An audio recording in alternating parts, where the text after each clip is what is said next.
పేదల జీవితాలతో ఆడుకుంటూ వారి నోటికాడ కూడు తీసేస్తుంది ఈ కూటమి ప్రభుత్వం. అది వాలంటీర్ల విషయంలో వారు చేసినటువంటి పచ్చి దగా చూస్తే ఎవరికైనా కూడా స్పష్టమవుతుంది.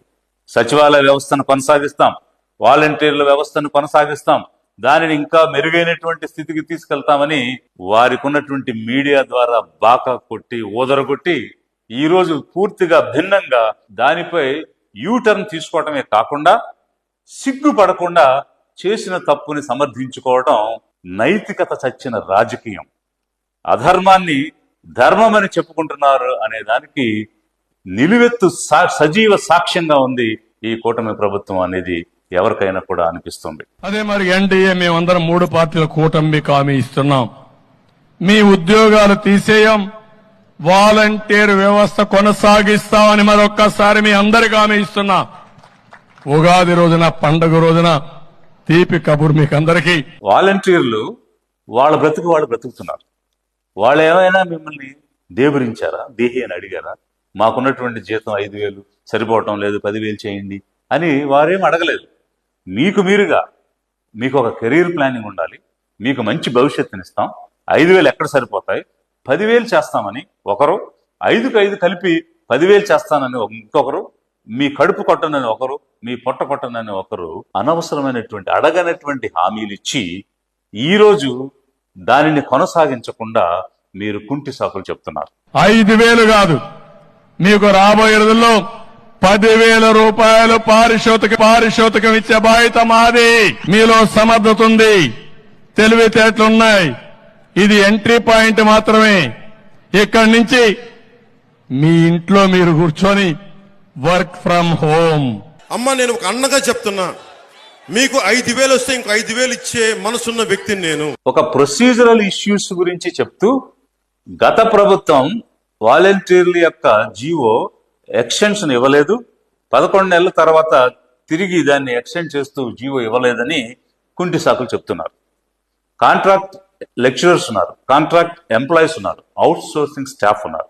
వీళ్ళందరికీ కూడా ప్రతి 11 నెలలకి ఎక్స్టెన్షన్ రెన్యువల్ అనేటువంటి జీవో ఇవ్వాలి. ఏ ప్రభుత్వం అయినా ఇవ్వాలి. ఈ రోజు మీరేం చెప్తున్నారు? ప్రభుత్వం అనేటువంటిది శాశ్వతం, అధికారం ఉన్న పార్టీ శాశ్వతం కాదు. కాబట్టి గత ప్రభుత్వం తీసుకొచ్చినటువంటి పథకాలు ఏమైనా ప్రజా శ్రేయస్సు కోసం చేసుంటే అవి కొనసాగించాలి, గవర్నమెంట్ ఈజ్ ఇన్ కంటిన్యూన్స్ అని చెప్పి మీరు ఈ రోజు అనేకమైన భాషలు మాట్లాడుతున్నారు. మరి అదే ప్రభుత్వం శాశ్వతం, ఏవైతే ప్రజా శ్రేయస్కర కార్యక్రమాలు ఉన్నాయో అది ఎవరు చేసినా కొనసాగించాలి అని చెప్తున్న మీరెందుకు కొనసాగించలేకపోయారు? ఒకవేళ గత ప్రభుత్వం కొనసాగించలేదంటే వారు దీని మీద ఏమన్నా పునరాలోచన చేయాలనుకున్నారేమో.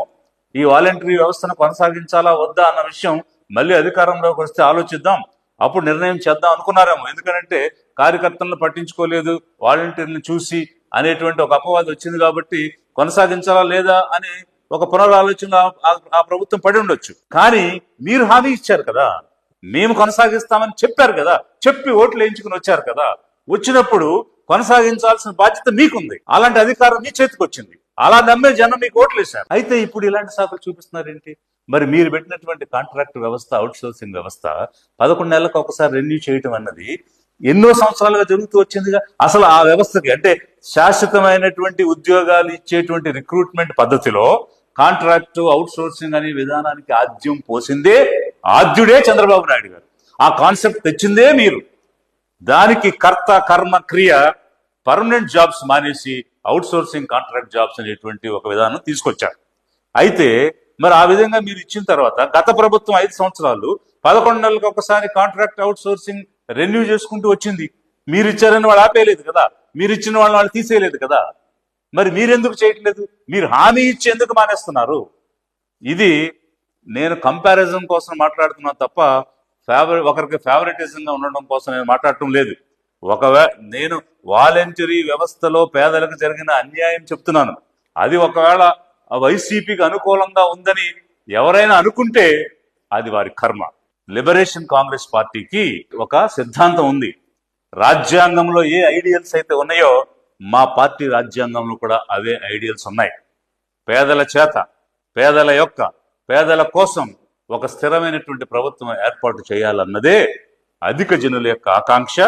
లిబరేషన్ కాంగ్రెస్ పార్టీ యొక్క లక్ష్యం. అందుకోసం మేము పనిచేస్తున్నాం. ఈ రోజు పేదలకు అన్యాయం జరిగింది కాబట్టే లిబరేషన్ కాంగ్రెస్ పార్టీ గొంతు విప్పి మాట్లాడుతుంది. 2.5 లక్షల మంది వాలంటీర్లు వీధిన పడ్డారు. నెలకి 5,000 రూపాయల జీతం ఇస్తానంటే పేదలు కాకపోతే ఎవరు వస్తారు? అలాంటి వారి నోటి దగ్గర కూడి తీసేశారు మీరు. ఆ ఒక్కొక్క కుటుంబంలో 3 అనుకున్న 7.5 లక్షల మంది ఈ రోజు వీధిన పడ్డారు. అది ఒకవైపు అయితే, వీళ్ళు అనేకమైనటువంటి సేవలు ప్రభుత్వం ద్వారా అందేటువంటి అనేకమైనటువంటి సంక్షేమ పథకాలు ప్రజల గుమ్మం దగ్గరికి, ఇంటి గుమ్మం దగ్గరికి తీసుకెళ్లి ఇచ్చారు. లేవలేనటువంటి ముసలి వాళ్ళకి, నడవలేనటువంటి ఫిజికలీ ఛాలెంజ్డ్ పీపుల్ కి ఇంటింటికి వెళ్ళిచ్చి వారి మన్నలను పొందారు. దాని ద్వారా ప్రభుత్వానికి దాని గౌరవం ఇనుమడింపజేసేటువంటి పనులు చేస్తూ ప్రజల మన్నలు పొందుతున్నారు. అలాంటి వారిని వీధిన పడేసేటువంటి పరిస్థితి తెచ్చారే, మీకు మనసు ఎలా ఒప్పింది? నాకైతే అర్థం కావడం లేదు. మన దేశంలో యూపీఎస్సీ అనేది ఒకటి ఉంది. అది అత్యంత ఉన్నతమైనటువంటి సర్వీసెస్ కి రిక్రూట్మెంట్ చేస్తుంది. ఐఏఎస్, ఐపీఎస్, ఐఎఫ్ఎస్ ఇట్లాంటి సెంట్రల్ సర్వీసెస్ అన్ని కూడా. వాలంటీరీ వ్యవస్థ, సచివాలయ వ్యవస్థ అన్న కాన్సెప్ట్ వైసీపీ మేనిఫెస్టోదే అయి ఉండొచ్చు. కానీ దానిని రూపకల్పన చేసి వ్యవస్థ నిర్మాణం చేసి నిలబెట్టినటువంటిది నేను, ఆ రోజు నాతో ఉన్నటువంటి గిరిజా శంకర్ అనేటువంటి నా కొలీగ్ ఐఏఎస్ ఆఫీసర్. మట్టి ముద్దను తీసి బొమ్మను చేసి అవయవాలు అమర్చి ఊపిరి పోసి జనజీవన స్రవంతిలోకి తెచ్చాం సచివాలయ వ్యవస్థని, వాలంటీర్ వ్యవస్థని మేము. అలాంటిది ఒక పారదర్శకతతో ఒక యూపీఎస్సీ చేసే రిక్రూట్మెంట్ సంవత్సర కాలం తీసుకుని 1,500 నుంచి 2,000 ఉద్యోగాలు ఇస్తుంది. అయితే 2 నెలల కాలంలో 60 రోజుల్లో అత్యంత పారదర్శకతతో చిన్న పొరపాటు కూడా లేకుండా 131,000 పర్మనెంట్ జాబ్స్ రిక్రూట్ చేశాం. 2.5 లక్షలకు పైగా వాలంటీర్లను రిక్రూట్ చేశాం. మేము చేసినటువంటి రిక్రూట్మెంట్ లో ఎక్కడైనా ఏదైనా చిన్న పొరపాటు జరిగినట్టు ఎక్కడైనా వచ్చిందా?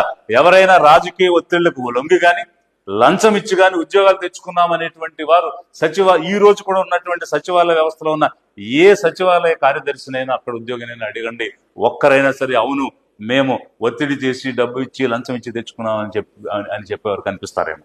అలాంటి పారదర్శకతతో ఒక రోస్టర్ విధానాన్ని పాటించి అన్ని వర్గాలకు కూడా సముచితమైన స్థానం ఇచ్చి 30% మంది మహిళలకు అవకాశం ఇచ్చి ఆ రోజు అత్యంత పారదర్శకమైనటువంటి రిక్రూట్మెంట్ మేము చేశాం.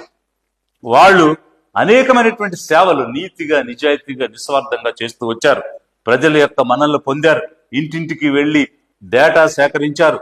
కెలామిటీస్ లో అంటే విపత్తులు వచ్చినప్పుడు, వరదలు వచ్చినా, తుఫానులు వచ్చినా ఇంటింటికి వెళ్లి బియ్యం ఇచ్చేటువంటి కార్యక్రమం. మరీ ముఖ్యంగా పెద్ద కెలామిటీ, ప్రపంచవ్యాప్తంగా వచ్చినటువంటి కెలామిటీ ఏంటంటే కోవిడ్-19. ఆ సమయంలో ఇంటి నుంచి ఎవరో బయటకు రానటువంటి సమయంలో, ఒకరినొకరు పలకరించుకోలేని సమయంలో, ఇంట్లో మనిషి చచ్చిపోతే దహన సంస్కారాలు కూడా వెళ్ళడానికి వెనుకాడినటువంటి సమయంలో వాలంటీర్లు వెళ్లి ఇంటింటికి తిరిగి కావలసినటువంటివి సమకూర్చి వ్యాక్సినేషన్ చేసి మందులు ఇచ్చి ఇంజక్షన్లు చేయించినటువంటి పరిస్థితి ఈ వ్యవస్థ ద్వారా జరిగితే ప్రతి ఒక్కరు కూడా దాన్ని అభినందించారు. అంతేకాకుండా వీరు ఎక్కడి నుంచి వచ్చారు? కమ్యూనిటీలో నుంచి వచ్చారు. అంటే ఏ కమ్యూనిటీస్ అయితే ప్రభుత్వం సేవలు అందించాలో ఆ కమ్యూనిటీ నుంచి రావడం వల్ల మా ప్రజలకు మేము సేవ చేసే అవకాశం దొరికింది, స్వచ్ఛందంగా సేవ చేసే అవకాశం దొరికింది అని ఎంతో ఉత్సాహంగా పనిచేశారు. ఐక్యరాజ్య సమితి గాని, వరల్డ్ బ్యాంక్ గాని, నీతి ఆయోగ్ గాని ఏం చెప్తుందంటే ఏదైనా కమ్యూనిటీ డెవలప్మెంట్ జరగాలన్నా, డెవలప్మెంట్ ప్రోగ్రామ్స్ ముందుకు తీసుకెళ్లాలన్నా ఆ కమ్యూనిటీలో నుంచే వాలంటీర్లు తీసుకుని, కమ్యూనిటీలో నుంచే స్వచ్ఛందంగా వచ్చే వాళ్ళని తీసుకుని పనిచేస్తే మరింత ఎఫెక్టివ్ గా ఉంటుందని ఒకవైపు ఆ రకమైనటువంటి థీసిస్లు మనకు కనిపిస్తున్నాయి. మంచి చెడు అనేటువంటివి ప్రతి చోట కూడా ఉంటాయి, సమాజంలో ఉన్నాయి. ఒకవేళ ఎవరైనా పర్టికులర్ వాలంటీర్ పొరపాటు చేశాడంటే, లేదా రూల్స్ అతిక్రమించాడంటే, లేదు రాజకీయంగా వెళుతున్నాడు, బంధుప్రీతి చూపిస్తున్నాడంటే చర్యలు తీసుకోవచ్చు. మనం డిసిప్లినరీ యాక్షన్ తీసుకునేటువంటి పద్ధతి ఉంది, దాని ప్రకారంగా చేయొచ్చు. అంతేగాని వ్యవస్థ మొత్తాన్ని కూడా నిలుపుదల చేయడం అనేటువంటిది, దానికి తోడుగా యూటర్న్ తీసుకోవడం అనేటువంటిది ఏ విధంగానూ కూడా సబబు కాదు, సహించలేనటువంటి విషయం.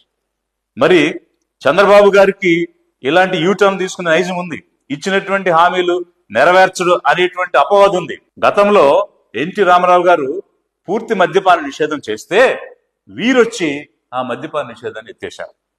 సో ఇప్పుడు వాలంటరీ వ్యవస్థను ఉంచుతామని చెప్పి ఇప్పుడు ప్రభుత్వంలోకి వచ్చి ఆ వ్యవస్థను నిలుపుదల చేశారు. రిక్రూట్మెంట్ పూర్తయిన తర్వాత ఏ ఏ వర్గాల నుంచి ఈ ఉద్యోగ అవకాశాలు వచ్చాయని మేము ఒక అసెస్మెంట్ కూడా చేయడం జరిగింది.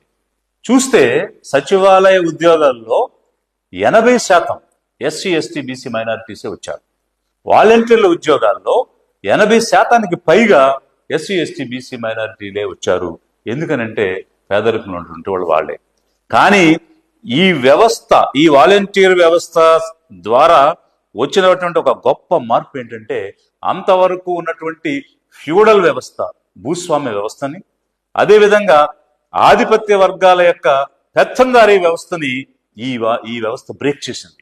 ఎందుకనంటే ఏ పనున్నా, ఏ సమస్య ఉన్నా నేరుగా సర్వీసెస్ పొందడం అనేటువంటిది ఒక బూర్జువా దగ్గరికి, ఒక భూస్వామి దగ్గరికి వెళ్ళి వాళ్ళు చెప్పులు విడిచి అయ్యా బాబు మాకు ఈ సమస్య ఉందని అడుక్కునేటువంటి పరిస్థితి కాకుండా ఇంటికి వచ్చి నీకే సమస్య ఉంది, నీకే పథకం రాలేదు అని అడిగేటువంటి విధానంలో ఒక పారాడైమ్ షిఫ్ట్ అనేటువంటిది కలిగింది. అందుకోసమా మీరు ఈ వ్యవస్థను కంటిన్యూ చేయకుండా మళ్ళీ మన పెత్తనం పోతుందేమో, మన అనుచరులు ఎవరైతే ఉన్నారో గతంలో జన్మభూమి కమిటీలను పెట్టి ఆ జన్మభూమి కమిటీలు చేసినటువంటి నిర్వహణ వల్ల మీరు ఓడిపోయినటువంటి విధానం మీకు గుర్తుందో లేదో, మళ్ళీ అలాంటి ఒక బూర్జువా వ్యవస్థ, భూస్వామ్య వ్యవస్థ, పెత్తందారీ వ్యవస్థ తీసుకురావడం కోసం ఈ వాలంటీర్ల వ్యవస్థను ఆపేశారా అనేటువంటి పరిస్థితి కూడా ఈ రోజు జనంలో చర్చ జరుగుతున్నది. ఎన్నికల ముందు జరిగినటువంటి విషయం ఒకసారి పరిశీలిస్తే వాలంటరీ వ్యవస్థ వల్ల అనేకమైనటువంటి ప్రభుత్వ సేవలు ప్రజలకు చక్కగా అందుతున్నటువంటి పరిస్థితిలో, ప్రభుత్వం యొక్క ఇమేజ్ పెరిగినటువంటి పరిస్థితిలో వీళ్ళు గనక కొనసాగితే మనము కూటమిగా గెలవడం కష్టం. కాబట్టి ఏ విధంగా దీన్ని నిర్వీర్యం చేయాలి అని ఆలోచించి ఆ వ్యవస్థ మీద విషాన్ని చిమ్మి ఎలాంటి అపవాదు తెచ్చారు పవన్ కళ్యాణ్ గారు అంటే 30,000 పైచిలకు మహిళలను, అమ్మాయిల్ని మిస్ చేసేశారు, హ్యూమన్ ట్రాఫికింగ్ చేశారు అనేటువంటి ఒక అపవాది, ఒక విషయాన్ని ఈ వ్యవస్థ మీద చిమ్మారు. I'm challenging honourable PR minister mister Pawan Kalyan, if it is true, మీరు చెప్పింది నిజమైతే 30,000 మంది మహిళలు మిస్ అయితే చర్య తీసుకోండి. ఈ రోజు ప్రభుత్వంలో మీరున్నారు. ఏ వాలంటీరా తప్పు చేశాడో క్రిమినల్ యాక్షన్ తీసుకోండి. 30,000 మంది మిస్ అయిన వారిని వెనక్కి తీసుకురండి. తప్పు చేసినటువంటి వాలంటీర్ మీద మీరు చర్య తీసుకోండి. అంతేగాని వ్యవస్థ మొత్తం మీద విషం చెమ్మకండి. మీరు కేవలం ఒక కుతంత్రంతో ఈ వాలంటీర్ల వ్యవస్థ ఉంటే గెలవలేమని వాళ్ళని డైవర్ట్ చేసి మానసికంగా వాళ్ళని మరొక వైపు తిప్పి 10,000 ఇస్తామని చెప్పి ఆశ చూపించి పబ్బం గడుపుకుని ఏరు దాటాక తెప్ప తగలేసినట్టుగా వాళ్ళని వాడుకుని ఈ రోజు ఆ వ్యవస్థను నిలుపుదల చేశారు. 30,000 మంది అమ్మాయిలు మిస్సింగ్ అయిపోయారు. ఆంధ్రప్రదేశ్ లో వాలంటీర్స్ టీమ్ ని పెట్టారు. హ్యూమన్ ట్రాఫికింగ్ జరుగుతా ఉంది. వీళ్ళ ఇన్ఫర్మేషన్ వల్ల ఒంటరి మహిళల్ని వీళ్ళు టార్గెట్ చేసి ఆ ఇన్ఫర్మేషన్ కొంతమంది సంఘ విద్రోహ శక్తులకు ఇస్తే వాళ్ళని వీళ్ళు కిడ్నాప్ చేయడం గాని, ట్రాప్ చేయడం గాని జరిగి మిస్ అయిపోయారు ఇంతమంది. ఇది చాలా అన్యాయం.